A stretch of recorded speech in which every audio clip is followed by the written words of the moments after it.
মিশো থেকে শাড়ি নিয়ে আমি তো আবার ঠকে গেলাম। Hey guys, welcome back to my channel Rupa ব্লগে সবাইকে স্বাগত। তোমরা সবাই কেমন আছো? আশা করো ভালো আছো, আর আমিও খুব ভালো আছি।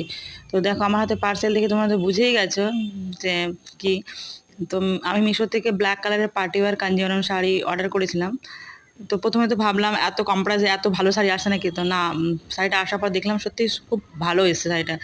একদম লাইট ওয়েট, যে কোনো জায়গায় ইজিলি ওয়্যার করতে পারি। তোমরা চাইলে তোমরাও নিতে পারো। শাড়িটা আমি তোমাদের খুলে দেখাই, তাহলে বুঝতে পারবে। দেখো আঁচলটা দেখো একবার। এই যেটা বডিটা দেখতে পাচ্ছ কতটা সুন্দর এসেছে। যারা যারা ভাবছো নিবে তাদের নিয়ে নাও গিয়ে। এই যে দেখো, তোমার খুলে দেখাই তাহলে বুঝতে পারবে তোমার শাড়িটা কতটা সুন্দর এসেছে। এত কম প্রাইসে এত ভালো শাড়ি পাবো সত্যিই ভাবতে পারিনি। দেখো আঁচলটা আমি তোমাদের গায়ে দিয়ে দেখাই, তাহলে বুঝতে পারবে শাড়িটা কত সুন্দর। আর আমাকে শাড়িটা গায়ে দিয়ে কেমন লাগছে কমেন্টে জানাবে।